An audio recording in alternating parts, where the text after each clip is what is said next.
You don't see it. But every day, forces slip into your mind. A single look bends your posture. A careless word poisons your certainty. Someone's tone sets your entire mood. You call it normal. You call it life. But here's the truth. You are not living. You are being programmed. And unless you cut the strings, you will spend your entire existence as someone else's puppet. In minutes, you'll see why nothing and nobody will ever affect you again.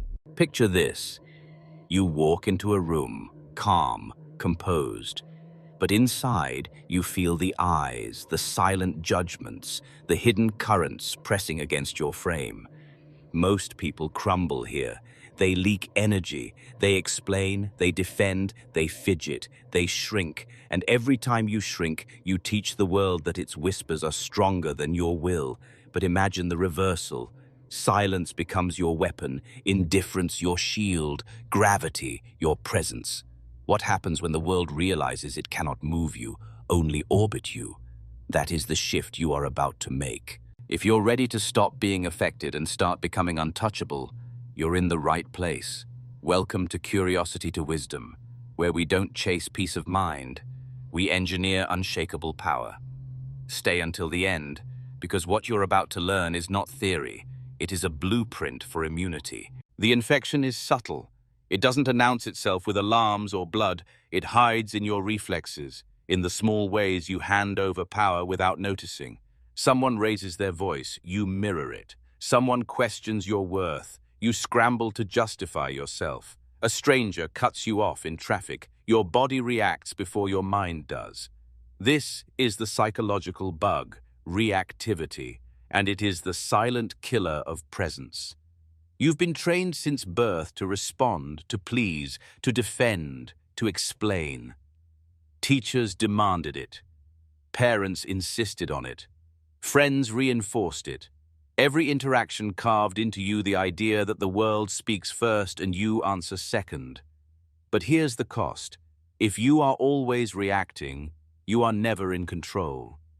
You are a screen, not a projector. You are a puppet, not the hand that pulls the strings. And once people sense this, once they see that your state depends on their signal, you are exposed. They know they can alter you with a frown, a smirk, a rumor. One whisper in the dark, and your peace collapses. Think back. How many nights have you replayed words in your head, giving ghosts more weight than they deserve? How many times have you shifted your decision, not because it was wrong, but because someone disapproved? That is not living. It is submission dressed up as normality. And the truth is colder. The world is not testing your kindness, it is probing your boundaries. Every look, every tone, every rejection is data collection. They are not asking, "Are you good?" They are asking, "Can you be moved?" The weak answer, yes. The powerful answer, silence. From this moment, your old identity, the one who reacts, who defends, who bends, is dead. You are not here to be touched by every passing breeze. You are here to anchor the storm, and when you refuse to move, the world is forced to rearrange around you. Centuries ago, Niccolo Machiavelli wrote, "Not for the faint-hearted, but for those who would dare to rule." He understood something that most people still deny. Stability does not belong to the moral. It belongs to the immovable. In The Prince, he observed how leaders were destroyed, not because of lack of resources, but because of their dependence on approval. A ruler who needed to be loved could be betrayed with whispers. A ruler who feared rejection could be cornered with silence. Machiavelli cut deeper than comfort. He declared it better to be feared than loved, if you cannot be both. But the line most forget is sharper. The wise ruler is neither slave to affection nor prisoner of terror. He is the one who decides which force applies and when. That lesson extends beyond kings and armies. It lives inside every confrontation you face. When you walk into a negotiation, when you sit across from someone who doubts you, when you enter a room where you know eyes are measuring you, understand that the stakes are the same. You are not judged on truth. You are judged on gravity. If your presence bends, you lose. If it holds, they adjust. History remembers the unshakable because human beings at their core are animals seeking dominance. Machiavelli knew it. Borgia practiced it. Caesar wielded it. The same principle governs your daily life. Watch closely and you will see. The friend who controls the group isn't the funniest. It's the one who doesn't chase laughs. The executive who commands isn't the loudest. It's the one whose stillness freezes the room. That is not charisma. That is controlled detachment, an aura that says, "You do not move me, I move you." The ancients carved it into law, the Renaissance sharpened it into strategy, and you, if you dare, must apply it today. This is the thread of history. Those who could not master reactivity became footnotes. Those who could stand untouched became myth. The first move is simple to name, brutal to master. The stillness frame. Imagine a confrontation, the kind where words fly, voices rise, and the air thickens with challenge. Most people panic here. They defend, they argue, they try to prove themselves with explanations, with apologies, with frantic motion. But power never lives in the one who spills energy. Power belongs to the one who withdraws it. The stillness frame is your weapon. You do not fidget. You do not rush to answer. You do not match their tone. You hold. You let silence thicken like smoke. 3 commands. Enter slowly, sit back, and wait. Eyes steady, body still. Your very posture declares, I am not reacting to you. You are performing for me. The execution is surgical. When accused, do not defend, simply pause. When mocked, do not laugh along, simply observe. When pressured, do not scramble, let the question hang. Watch what happens. The aggressor grows restless. They repeat themselves. They exaggerate. They scramble to fill the silence you control. The room bends because the tempo is now yours. But caution, the trap is speaking too soon. The weak cannot bear the weight of quiet. They rush to explain, to smooth, to reassure. That is surrender. Resist it. Let them feel the gravity of your refusal to dance. Your signal of success is unmistakable. Their voice cracks, their tempo stumbles, the energy shifts back into your frame. The stillness frame is not passivity. It is weaponized absence.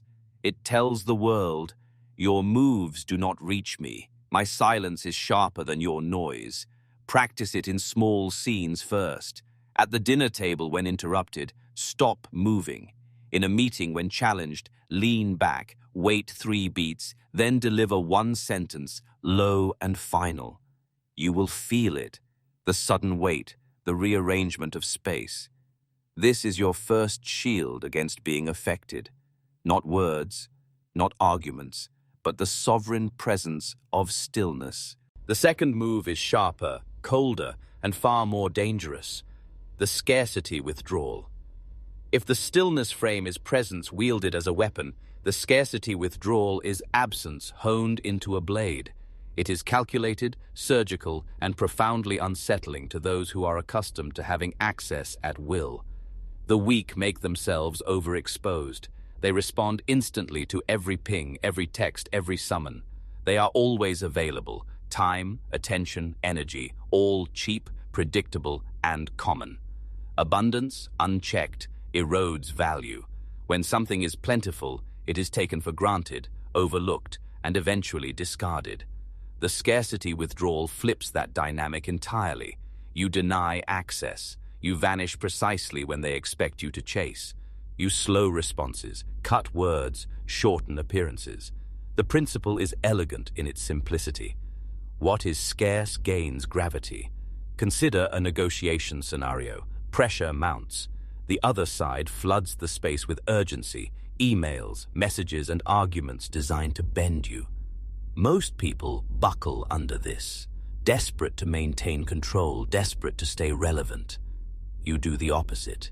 You pause. You allow a day or more to pass before responding. When you reply, your words are fewer, yet heavier, carrying weight that overwhelms the empty volume of their demands. They feel the imbalance. They want more.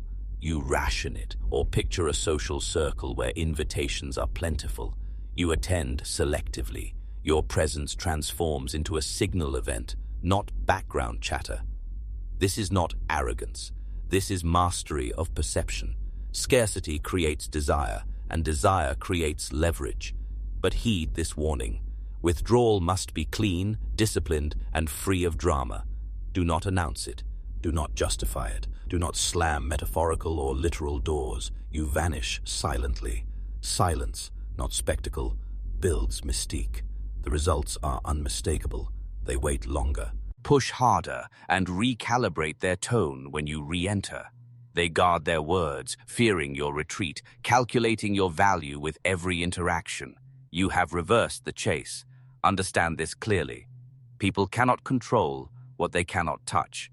Scarcity severs their strings. You are no longer dancing to their rhythm. They now adjust to yours. Practice ruthlessly. Delay responses. Minimize explanations. Exit before the energy wanes. Every absence etches into their memory that you are unowned, inaccessible, unmoved. Your absence resonates louder than their presence ever could. That is how you bend perception, how you claim power without raising your voice or offering spectacle. Now see these moves in action. Picture the boardroom, the negotiation table tense with deadlines and hidden threats. They press you with urgency, demand immediate answers, flood the space with noise. The old you would fold, explaining, defending, promising. But now, you lean back. You let silence stretch. You watch them sweat as the stillness frame strangles their tempo. Their urgency collapses into desperation, and suddenly, it's not you under pressure. It's them chasing your calm. Or step into another scene. A personal confrontation. A partner or friend hurls accusations, waiting for you to argue back. But you don't. You hold steady, your body carved from stone. You answer in few words, if any at all. They spiral into repetition, louder, faster, while you remain the one constant gravity in the room. You win not by force, but by absence of reaction. Then, a social setting. Friends, colleagues, acquaintances.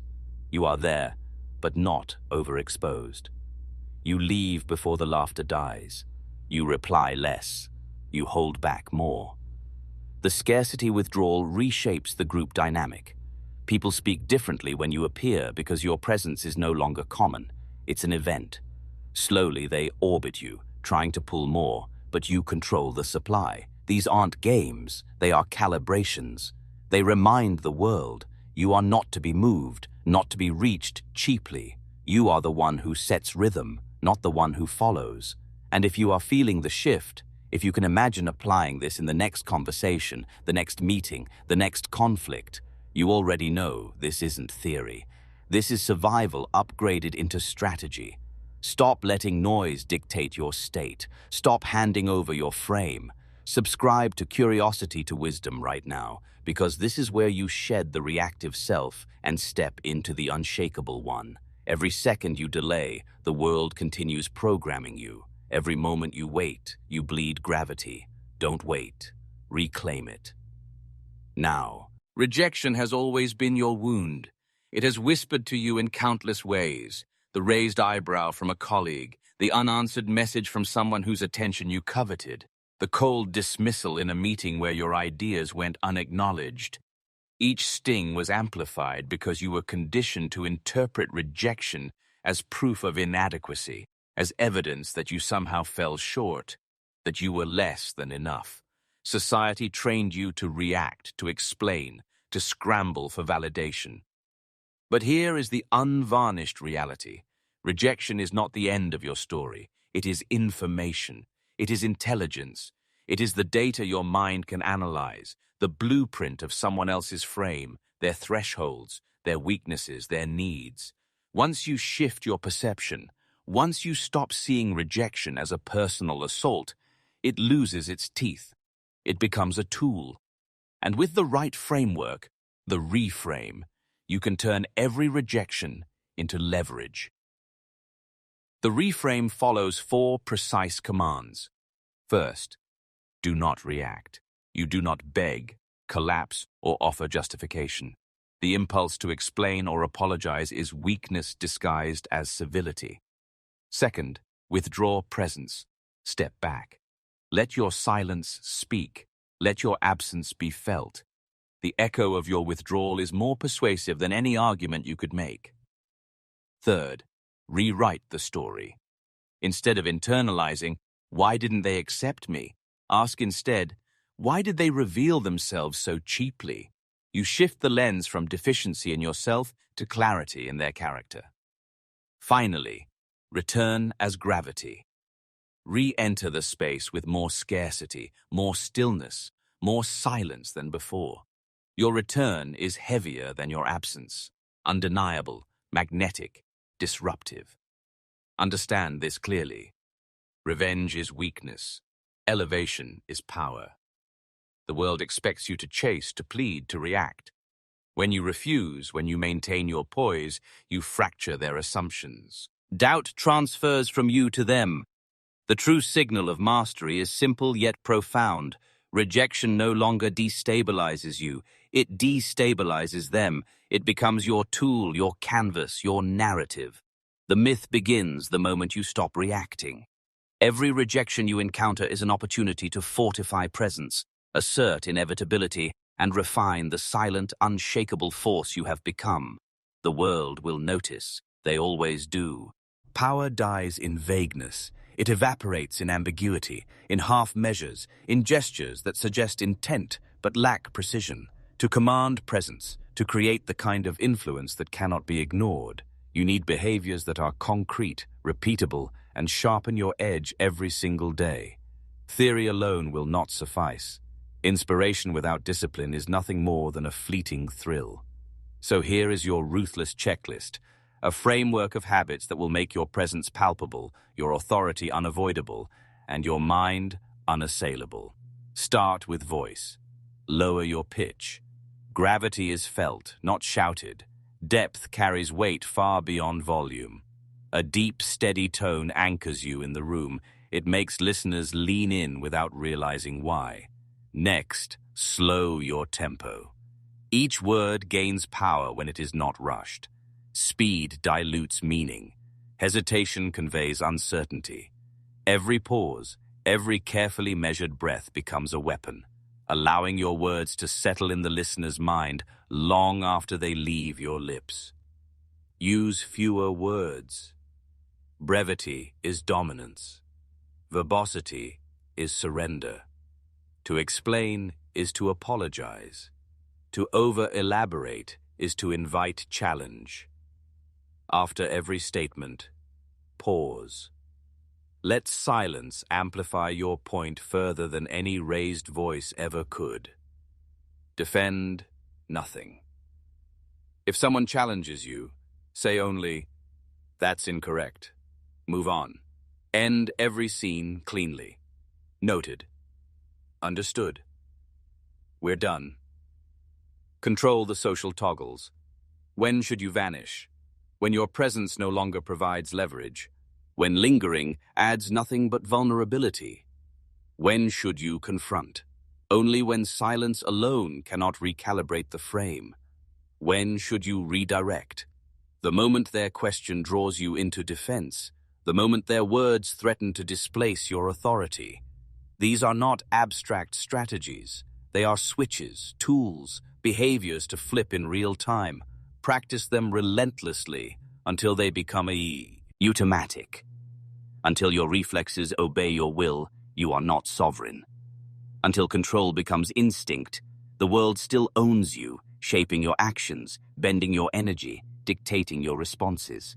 True power is not a mask you wear. It is the state of being where instinct aligns with intention, where discipline fuses with presence, and where your behaviors themselves communicate authority without a word. This is where transformation hardens, where the abstract idea of change becomes something tangible, permanent, and unassailable.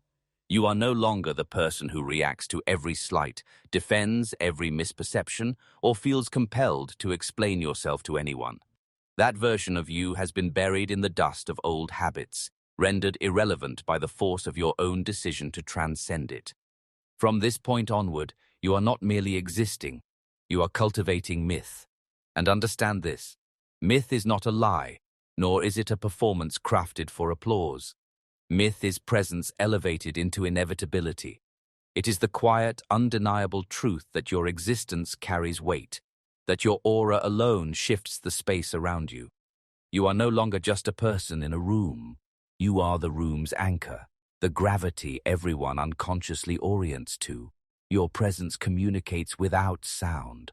I cannot be swayed. I cannot be cheapened. I cannot be reached unless I decide it. Every gesture, every word withheld, every pause is deliberate. Silence bites like steel. Scarcity pulls like a magnet. Presence carries consequence. Every step, every look, every subtle action now builds the legend. The one who does not flinch. The one who cannot be manipulated. The one whose absence echoes louder than the clamor of others.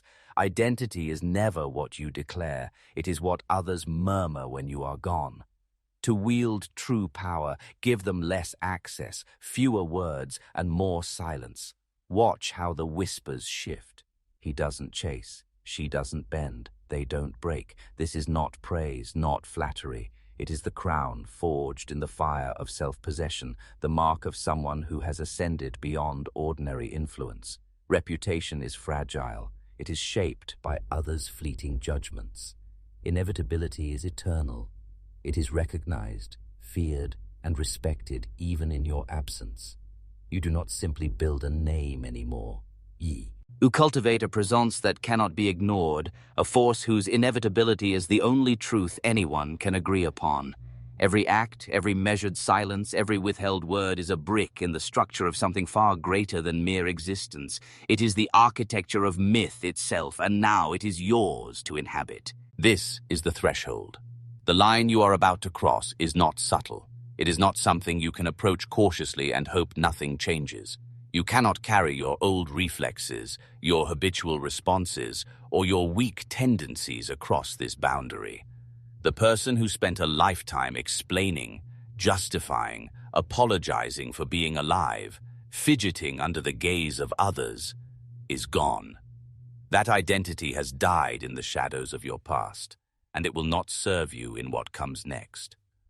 And now, staring across this line, the only question that remains is whether you will bury that version of yourself fully, consign it to memory, ash, and silence, or whether you will drag its corpse with you into tomorrow, shackled by the same weaknesses you swore you would escape.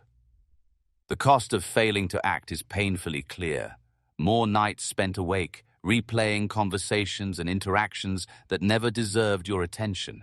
More energy squandered on people and situations that never deserved your presence. More subtle submission masquerading as kindness, leaving you hollow, drained, and unrecognizable even to yourself. Yet, the reward on the other side is unlike anything you have known. It is colder, sharper, and eternal. A clarity that pierces through chaos and manipulates no one but yourself. Step across and you enter a state where nothing and nobody can touch your inner equilibrium. That is the true invitation. But make no mistake, it is not free. You cannot whisper a half-hearted promise and call it commitment. You must vow it here, in this moment, with the weight of your entire being behind it. Subscribe to curiosity to wisdom only if you are willing to sever every string, to walk away from every comforting illusion that has kept you small. This is not about tricks, not about fleeting entertainment or distraction. This is about forging identity. The vow itself is deceptively simple. I will know. Longer be moved. Say it. Internalize it. Live it. Make that choice. Step into what is permanent, or remain ordinary, unchanged, unnoticed, unremarkable. The threshold waits. The question is whether you have the courage to answer it.